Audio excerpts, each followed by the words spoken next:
जब कोई कार्यक्रम करते हैं, भगवान को याद करते हैं, परमात्मा को याद करते हैं, ईश्वर को याद करते हैं, तो उसके पीछे हमारी एक ही मंशा होती है कि भगवान हमारा और हमारे बच्चों का भला करना, हमारे पति का भला करना, हमारे बेटे का भला करना, हमारी बेटी का भला करना, हमारा बच्चा अगर बेरोजगार है तो उसे रोजगार मिल जाए, हमारा काम धंधा अच्छे से चल जाए।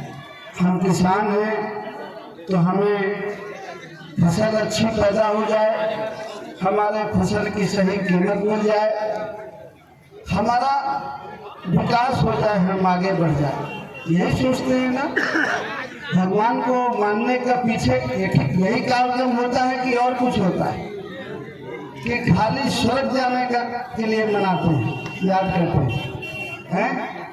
हम जब भी भगवान को याद करते हैं तो मन में स्वागत रहता है कि हम भगवान को मानेंगे तो हमारी बिगड़ी बातें बनेंगी, हमारा और हमारे परिवार का उद्धार है। भगवान ने कहा है कि मुझ पर आस्था रखिए, विश्वास रखिए, मैंने इस धरती में आपको भेजा है। तो भगवान ने कहा है कि अपने कर्म भी करना है आपको। अगर आप कर्म नहीं करेंगे और सिर्फ आप चाहेंगे कि भगवान आपको भेज दे तो भगवान आपको कहीं नहीं भेजेगा। अगर आपको जिंदगी में विकास करना है तो आपको अपने कर्म को करना बहुत जरूरी है। अगर हम चाहते हैं कि हमारा बेटा डॉक्टर बन जाए, हमारी बेटी डॉक्टर बन जाए, हमारा बेटा पढ़ लिख ले, वकील बन जाए, तो आपको इसके लिए उसे पढ़ाना पड़ेगा, स्कूल भेजना पड़ेगा। आप खाली ये कार्यक्रम कर लेंगे तो बच्चा बेटी और बेटा डॉक्टर नहीं बन जाए, इंजीनियर नहीं बन जाए। उनको आपको स्कूल भेजना पड़ेगा, डॉक्टरी पढ़ाना पड़ेगा। जो मेडिकल का स्कूल है, जो डॉक्टरी का स्कूल है, आप उसको भेजना पड़ेगा। तब बेटा और बेटी डॉक्टर बनेंगे, इंजीनियर बनेंगे। और अगर आप कर्म नहीं करेंगे तो आपका विकास कभी नहीं होगा। भगवान को मानना बहुत जरूरी है हर व्यक्ति को। भगवान को हम मानेंगे, भगवान ने हमें बनाया है। लेकिन अगर हम इस दुनिया में हैं और हम माँ बाप हैं तो हमें अपने बच्चों के प्रति भी हमारा कर्तव्य है।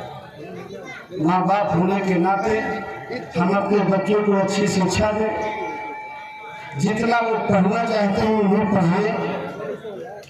अगर वो डॉक्टर बनना चाहते हैं तो उन्हें पढ़ाएं, इंजीनियर बनना चाहते हैं तो पढ़ाएं, मास्टर बनना चाहते हैं तो पढ़ाएं। और ये सब करने के लिए आपको की जिम्मेदारी है कि आप खेती किसानी करें, व्यापार करें, अपना काम धाम अच्छे से करें, तो ही आप विकास के रास्ते पर जा पाएंगे। अगर आपको यहाँ से ललितपुर तक जाना है और आप खाली व्रत कर लें कि हम ललितपुर पहुँच जाए और यहाँ से चलना ना शुरू करें, ना पैदल जाए, ना गाड़ी से जाए, ना साइकिल से जाए, तो क्या पहुँच जाएंगे आप ललितपुर? ललितपुर जाने के लिए आपको चलना पड़ेगा, कर्म करना पड़ेगा। चाहे पैदल जाए, चाहे साइकिल से जाए, चाहे बस से जाए, चाहे जीप से जाए, आपको यात्रा करनी पड़ेगी, तब आप ललितपुर पहुँचेंगे। मेरे ये कहने का मतलब है कि आपके जीवन का, आपके बच्चों का जो उद्धार है वो पहला सूत्र है कर्म करना। अगर आप कर्म करेंगे तो ही आप जीवन में विकास कर सकते हैं, तो ही आगे बढ़ सकते हैं। बाकी तो मुझे एक कहानी याद आ गई, मैं आपको सुनाता हूँ कि एक जो सन्यासी से साधु थे या गुरु जी कहिए, गांव-गांव अक्सर घूमते थे। कहानी बड़ी मजेदार है, सुनना ध्यान से।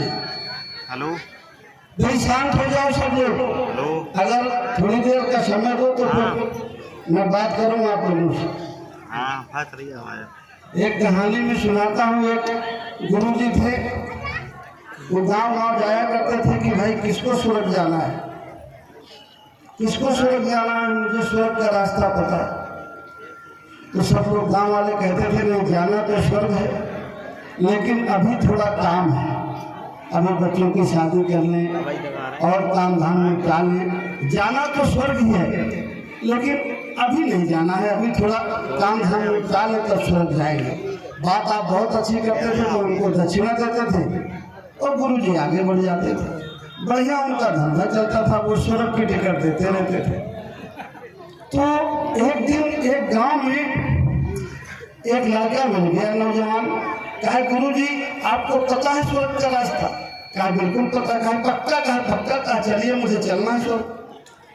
अब वो गुरुजी थोड़ा अड़चन में पड़े, अभी तक तो लोग कह देते थे, दक्षिणा दे देते थे और वो आगे बढ़ लेते थे। और वो एक ऐसा शिष्य मिल गया कि उसने कहा कि चलिए अगर आपको पता है तो मैं चलता हूँ। गुरुजी ने सोचा कि यार ये झंझटी आदमी मिल गया, लेकिन उन्होंने सोचा कि चलो साल 2 साल इसको घुमाएंगे, थक जाएगा, वापस चलाएगा। वो चल दिया गुरुजी के साथ। रात को जहाँ गुरुजी रुके सवेरे तड़के कहेंगे गुरुजी चलिए अभी कितनी दूर है।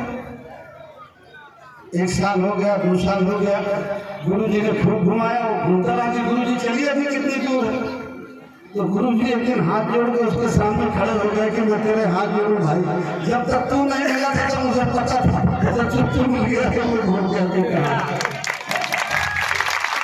तो स्वर्ग के लालच में हम बहुत सारे काम करते हैं, लेकिन दिल से बताओ कोई स्वर्गीय होना चाहता है क्या? अगर कोई कहे कि चलो बस खड़ी है और चलो स्वर्ग चलना है, तो स्वर्ग को मरने के बाद ही पहुंचता है आदमी। तो अगर कोई कहे चलो स्वर्ग को जाने को तैयार है, मजबूरी में आदमी स्वर्गीय होता है। जब हाथ पैर नहीं चलते हैं, किसी लाइन में हो जाते हैं, हाथ गिरा के जला देता है, तभी तो स्वर्गीय होते। लेकिन स्वर्ग के नाम पे धंधा खूब चलता है लोगों का, लेकिन क्या स्वर्गीय होना चाहते हैं क्या? इसलिए इन चीजों को बहुत बारीकी से समझने की जरूरत है कि कहीं स्वर्ग के नाम पर आपसे कोई